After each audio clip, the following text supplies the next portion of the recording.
Hello sir, నమస్తే. నమస్తే ప్రియ.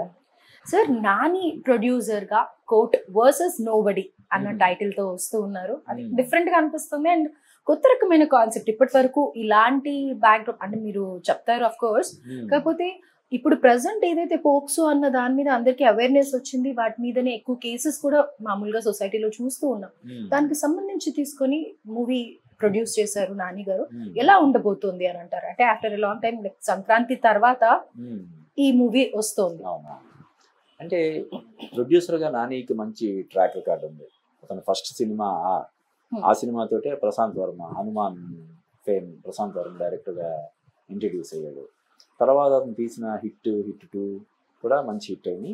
Hit 3 కూడా వస్తుంది, రేపు మే 1కి అది వస్తుంది. నాని ప్రొడ్యూస్ చేస్తున్న సినిమా కాబట్టి సహజంగానే ఈ కోర్టు అనే సినిమా మీద మంచి అంచనాలు ఉన్నాయి. ఇంకొకటి మనం చూస్తే ఈ కోర్టు నేపథ్యంలో, అంటే కోర్టు డ్రామా నేపథ్యంలో వచ్చిన సినిమాలు ఎక్కువ శాతం హిట్ అవ్వడానికి అవకాశాలు ఉన్నాయని నాకు అనిపిస్తుంది. ఎందుకంటే కొంచెం వెనక్కి వెళ్తే ఎన్టీఆర్, సావిత్రి, కృష్ణ, సోహన్ బాబు సినిమా ఒకటి ఉంటుంది, విచిత్ర కుటుంబం అని. అంటే ఓల్డెన్ డేస్ లో కూడా బొబ్బులు పులి, దాసనారాయణరావు ఎన్టీఆర్ కాంబినేషన్ లో వచ్చిన బొబ్బులు పులిలో కూడా కోర్టు డ్రామా ఎక్కువ ఉంటుంది. అలాగే న్యాయం కావాలి కావచ్చు, అభిలాష, ఇలాగా కొన్ని సినిమాలు. రీసెంట్ గా పవన్ కళ్యాణ్ యాక్ట్ చేసినటువంటి వకీల్ సాబు, అంటే తెలుగులో వకీల్ సాబు ఆశించిన స్థాయిలో విజయం సాధించి ఉండకపోవచ్చు, ఎందుకంటే అది ఆల్రెడీ హిందీలో అమితాబ్ బచ్చన్ చాలా పెద్ద హిట్, అది పింక్ అని అమితాబ్ బచ్చన్ చేశాడు. అలాగే తమిళంలో అజిత్ చేశాడు. అటు హిందీ వెర్షన్ ఇటు తెలుగు వెర్షన్ చూసేసి దాన్ని కంపేర్ చేసుకోవడం వల్ల కావచ్చు, లేదంటే పవన్ కళ్యాణ్ ఇమేజ్ మరీ ఎక్కువైపోవడం వల్ల కావచ్చు, ఆశించిన స్థాయిలో ఆ సినిమా విజయం సాధించట్లేదు. కానీ ఓవరాల్గా ఏంటంటే కోర్టు నేపథ్యంలో నడిచే సినిమాలను ప్రేక్షకులు ఎందుకు ఇష్టపడతారు అంటే ఇంట్రెస్టింగ్గా. అలానే కోర్టు బ్యాక్డ్రాప్లో ఏదో రొటీన్ సినిమా వచ్చేస్తే హిట్ అవుద్దని కాదు, ఏమాత్రం ఇంట్రెస్టింగ్ ఉన్నా కూడా ఖచ్చితంగా హిట్ అవ్వడానికి అవకాశాలు ఉన్నాయి. ప్లస్ ఇందులో టైటిల్ కోర్టు వర్సెస్ నోబడి, అంటే ఒక సామాన్యుడు, ఒక అనామకుడు చేసే పోరాటం లాగా, ఒక అనామకుడికి జరుగుతున్న అన్యాయాన్ని చేసే పోరాటం లాగా అది కనిపిస్తుంది. కాబట్టి అంటే సహజంగా ఎప్పుడు కూడా ఒక సాధారణమైనటువంటి వ్యక్తి ఒక వ్యవస్థతో పోరాటం చేస్తున్నప్పుడు ప్రతి ఒక్కరు కూడా ఐడెంటిఫై చేసుకుంటారు దాన్ని. అంటే అరే ఈ సామాన్యుడు గెలవాలి ఈ వ్యవస్థ మీద అని చెప్పి జనాలు, ప్రేక్షకులు కోరుకుంటారు. కాబట్టి కూడా ఈ సినిమా హిట్ అవ్వడానికి ఎక్కువ అవకాశం. సో అందుకే ఒక మిడిల్ క్లాస్ ఫ్యామిలీని చూస్ చేసుకున్నారు అని అనుకోవచ్చా? అలానే కాదు, మిడిల్ క్లాస్ అని కాదు, అంటే జనరల్ గా మరి అనామకుడు అంటే మిడిల్ క్లాస్ కూడా కాదు, బిలో ది పవర్టీ అని. ఇక్కడ ఇంకొకటి ఏంటంటే నాని ఒక స్టేట్మెంట్ ఇచ్చాడు, నేను ప్రొడ్యూస్ చేస్తున్నటువంటి ఈ సినిమా మీరు నా మీద నమ్మకంతో సినిమాకి వచ్చి మీకు నచ్చకపోతే అసలు చాలా బోల్డ్ స్టేట్మెంట్ కదా. ఈ సినిమా మీకు నచ్చకపోతే నెక్స్ట్ వచ్చే నా సినిమా చూడకండి మీరు.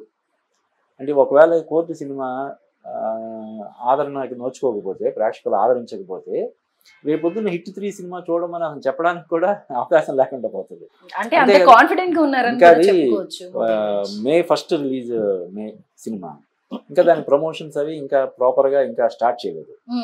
ఒకవేళ నాని చెప్పినట్టు ఈ సినిమా హిట్ అవ్వకపోతే అసలు ఆ సినిమా బాగుంది, చాలా బాగుంటుంది సినిమా, మీరు చూడండి అని చెప్పడానికి కూడా అవకాశం లేకుండా అయిపోతుంది.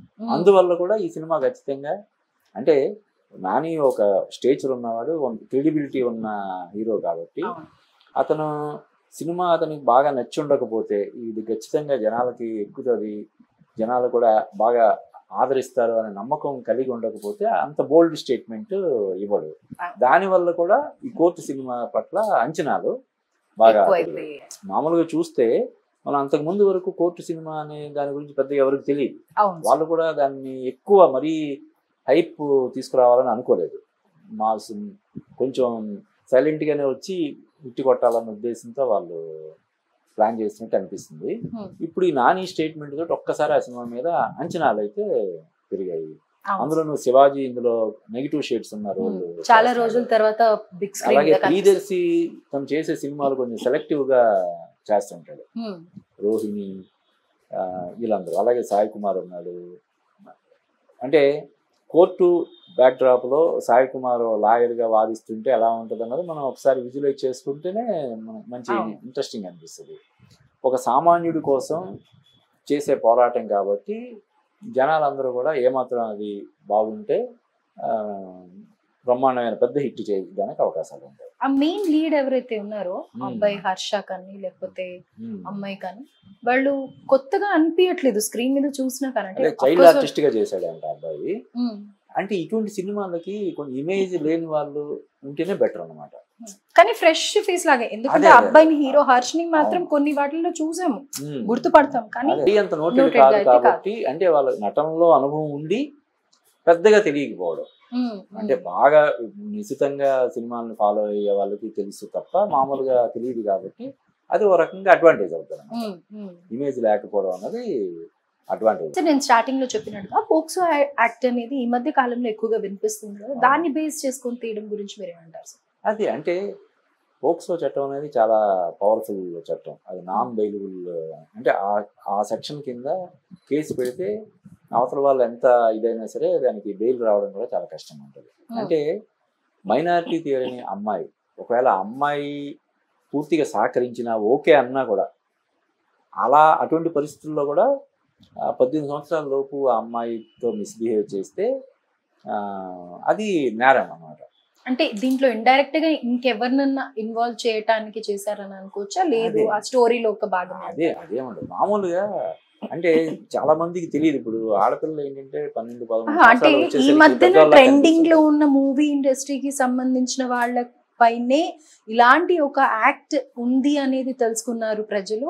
అలాగే ఓ పోక్సో యాక్ట్ అంటే ఇలా వర్తిస్తుంది అనేది కూడా జానీ మాస్టర్ సంబంధించి నాకు తెలిసి అటువంటిది. పైగా ఇప్పుడు జానీ మాస్టర్ కేసుకు సంబంధించి భిన్నాభిప్రాయాలు ఉన్నాయి కాబట్టి దానికి దీనికి సంబంధం ఉంటుంది అనుకోవట్లేదు.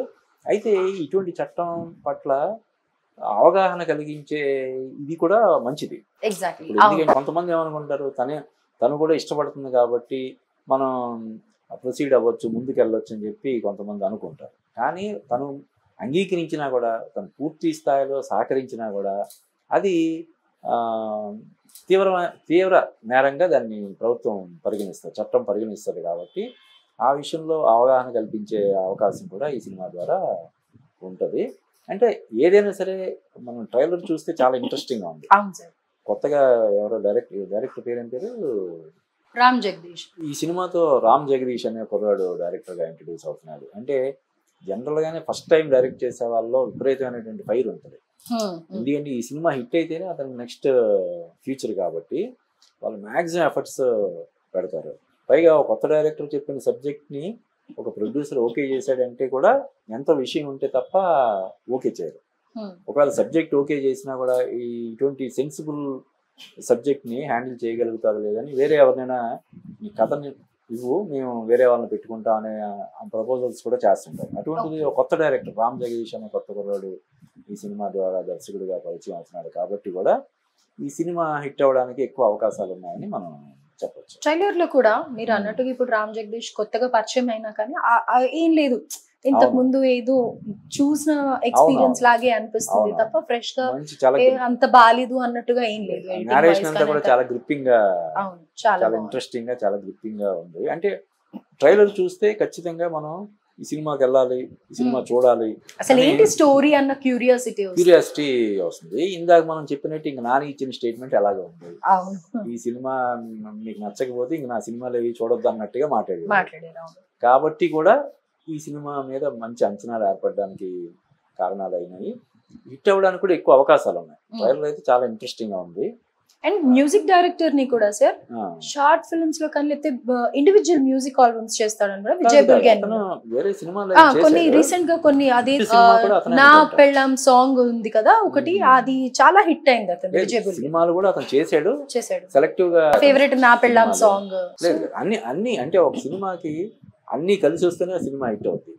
మ్యూజిక్ కానీ, సినిమాటోగ్రఫీ కానీ, ఎడిటింగ్, ఇవన్నీ సమపాలలో ఇది ఉంటేనే సినిమా హిట్ అవ్వడానికి అవకాశాలు ఉంటాయి. ఈ సినిమాకి అన్నీ కూడా కలిసి వచ్చినట్టు అనిపిస్తున్నాయి, అన్నీ బాగున్నాయి. నేరేషన్ చాలా గ్రిప్పింగ్ గా ఉంది, ఫోటోగ్రఫీ, సినిమాటోగ్రఫీ, ఇవన్నీ ట్రైలర్ని బట్టి మనం ఇవన్నీ మనం జడ్జ్ చేయలేం, కానీ ఓవరాల్ గా సినిమా థియేటర్లకి జనాలను రప్పించడానికి అవసరమైనటువంటి ఇది